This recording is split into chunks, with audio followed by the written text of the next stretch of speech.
शिमला, धर्मशाला, हमीरपुर जैसे education hub बनते जा रहे हैं। इंस्टीट्यूट हर कोई चाह रहा है कि यहाँ पे आना चाह रहा है कि यहाँ पे पोटेंशियल है, बच्चे भी हैं, पेइंग कैपेसिटी भी है, सब कुछ है।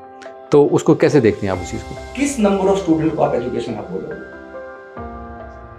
First question is that. Kota है, कोटा में आज से 3 साल पहले 4.5 लाख बच्चा पढ़ने जाता था।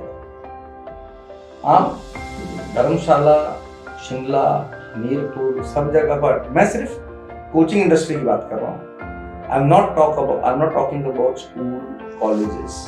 तो ग्रेजुएशन एक अनएम्प्लॉयमेंट की बात हो रही है जैसे अभी। 12th के बाद भी अनएम्प्लॉयमेंट है। जो unemployment is any individual who is above the age of 17 years. Skill and will to learn that skill is important.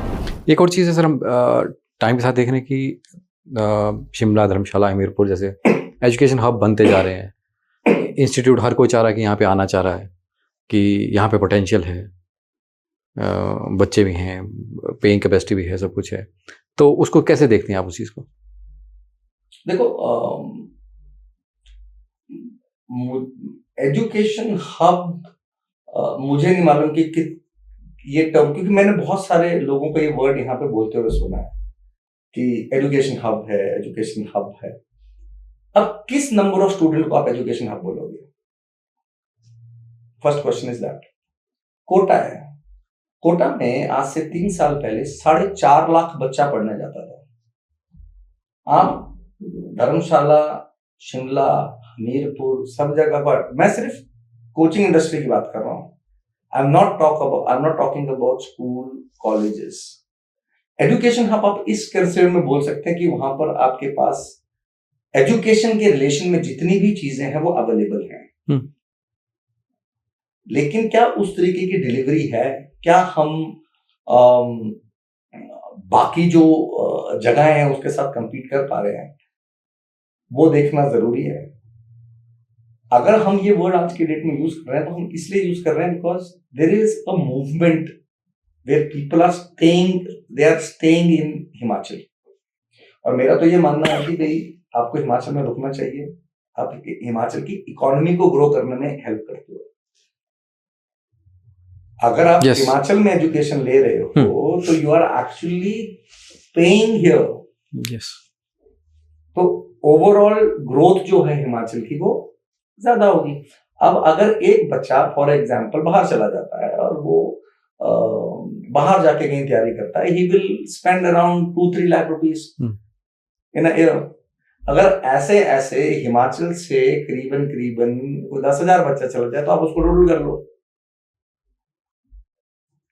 लेकिन ये जो थोड़ा सा there is an upliftment, and the reason behind that I believe is that there is a professional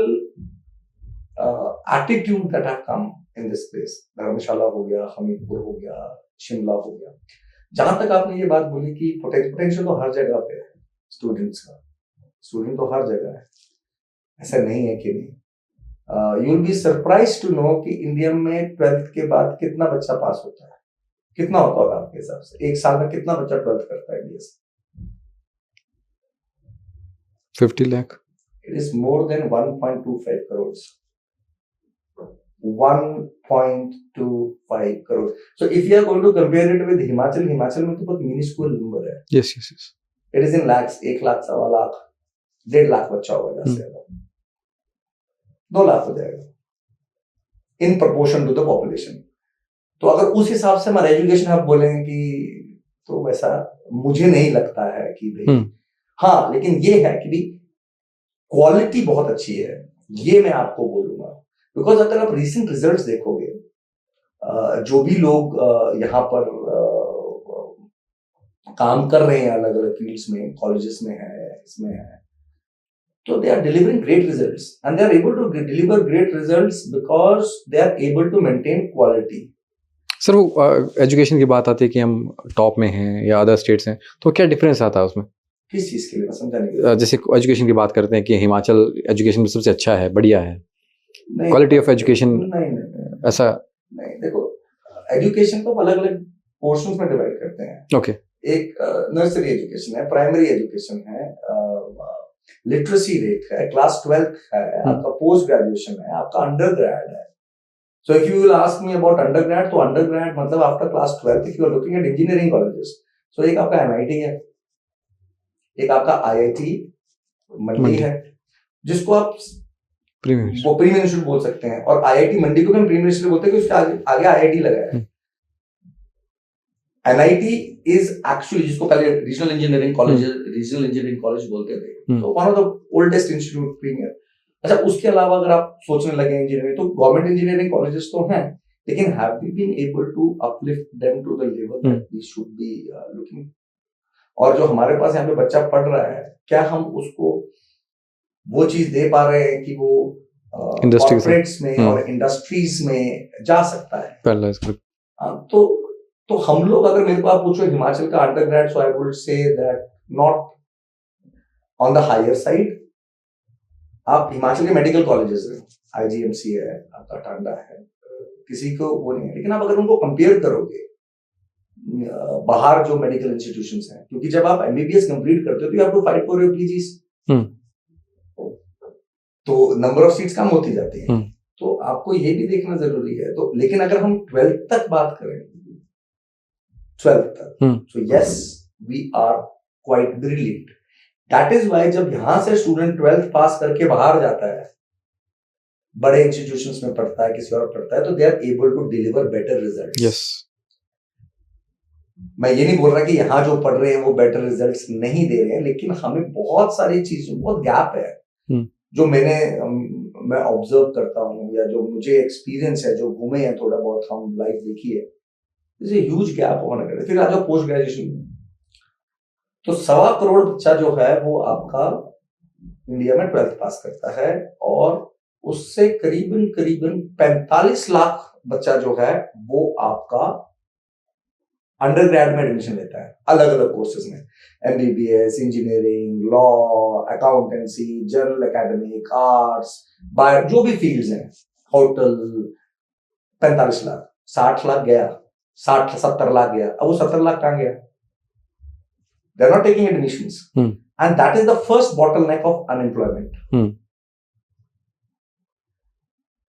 वो जो 70 लाख बच्चा है 12th का, आप अगर देखोगे तो सबसे ज्यादा अनएम्प्लॉयमेंट रेशियो जो होगा वो उधर मिलेगा आपको. तो या तो फिर वो ITIs करते हैं, मतलब वो भी एजुकेशन, लेकिन मैक्सिमम बच्चा जो है वो कॉलेज में टर्नअराउंड नहीं करता है. तो 45 लाख के करीब मेरे हिसाब से, जो मैं अगर 45-50 लाख के करीब बच्चा पूरे इंडिया में अंडरग्रेड पढ़ता है. फिर पोस्ट ग्रेजुएशन की बात करेंगे तो एक साल में, मैं एक साल की बात कर रहा हूँ सर, 5.5-6 लाख. तो वहां से भी 40 लाख गए हैं. वो सेकंड बॉटल लग गया, जहां से आपकी लड़ाई स्टार्ट होती है अपनी जॉब्स और करियर के लिए. And then comes post graduation. Primarily post graduation is done by those people who have research bent and they want to enter into research fields. तो जैसे आपकी यूनिवर्सिटीज होती हैं, कॉलेजेस हैं, स्कूल्स हैं, तो आपके जो PG प्रोग्राम्स होते हैं प्राइमरीली वो यूनिवर्सिटीज में होते हैं. आपकी जो PhDs होती हैं प्राइमरीली वो यूनिवर्सिटीज में होते हैं, because university campus are made for research के लिए. तो उस तरीके से है. जैसे आपका ये लाइक वो सोलन में है आपका इंस्टीट्यूट ऑफ हॉर्टिकल्चर, नॉनी. वहां जो बच्चा जाता है वो PhD करके निकलता है मैक्सिमम. यस. और वहां पे आप अगर क्वालिटी देखो, that is one of the premier. एक आपका एग्रीकल्चर इंस्टीट्यूशन है Palampur, solid, very solid institution. उनके फाउंडेशन बहुत स्ट्रॉन्ग है. मतलब फाउंडेशन जैसे जो मेरी लर्निंग बता रहा हूँ मैं, शायद और लोगों को और कुछ वो होगा, लेकिन मैं एकेडमिक पर्सपेक्टिव से बात कर रहा हूँ. अगर आप पोस्ट ग्रेजुएशन कर रहे हैं, तो अगर आप पोस्ट ग्रेजुएशन कर रहे हैं ना भाई, तो फिर आप आगे बढ़िए एजुकेशन की फील्ड में, रिसर्च की फील्ड में. तो ग्रेजुएशन एक अनएम्प्लॉयमेंट की बात हो रही है जैसे अभी. नहीं, 12th के बाद भी अनएम्प्लॉयमेंट है. जो unemployment is any individual who is above the age of 17 years, who is in market field, labor force है वो सब अनएम्प्लॉयड है. और अनएम्प्लॉयमेंट तो अब सभी का अंडरस्टैंडिंग अनएम्प्लॉयमेंट की अलग है। हम लोग अनएम्प्लॉयमेंट को सिर्फ गवर्नमेंट जॉब के परस्पेक्टिव से लेते हैं, but we need to understand that पूरे इंडिया में जितने भी जॉब्स हैं उसमें से 5% जॉब्स जो है वो गवर्नमेंट जॉब है। 95% jobs are not non-government jobs. So that means 95% people are working in non-government sector. जैसे आप हिमाचल का एग्जांपल तो हिमाचल में जो गवर्नमेंट एम्प्लॉय है, रेगुलर गवर्नमेंट एम्प्लॉय जो होगा वो होगा 1,85,000 से 2,15,000। पॉपुलेशन तो 75 लाख है, उसमें से बच्चे वगैरह निकाल दो आप, तो बाकी लोग क्या करते हैं? करते तो है ना। Yes, they are also making, they are into businesses, entrepreneurs हैं, अलग अलग फील्ड्स में अपनी चीजें कर रहे हैं। And Himachal is a substantially काम, इकोनॉमिकली लोगों के पास पैसा है हिमाचल में। गवर्नमेंट के पास ना हो, लोगों के पास है। There is a difference. People have money in Himachal but government don't have. एक चीज आती है सर किसमें बच्चों के स्किल्स पे बात आती है, जैसे अभी लाइफ स्किल्स की बात कर रहे थे, या फिर कई बार टेक्निकल स्किल्स हैं या स्पेसिफिक स्किल्स हैं। तो वो बच्चा जैसे आफ्टर ग्रेजुएशन बोलते हैं कि मैंने ग्रेजुएशन कर लिया, मेरे को नौकरी दे दो, लेकिन जब इंडस्ट्री बोलती है कि आपको काम आता है तो नहीं जी, ये नहीं आता, तो वो बच्चा अपने आप को कैसे काबिल करे उसको?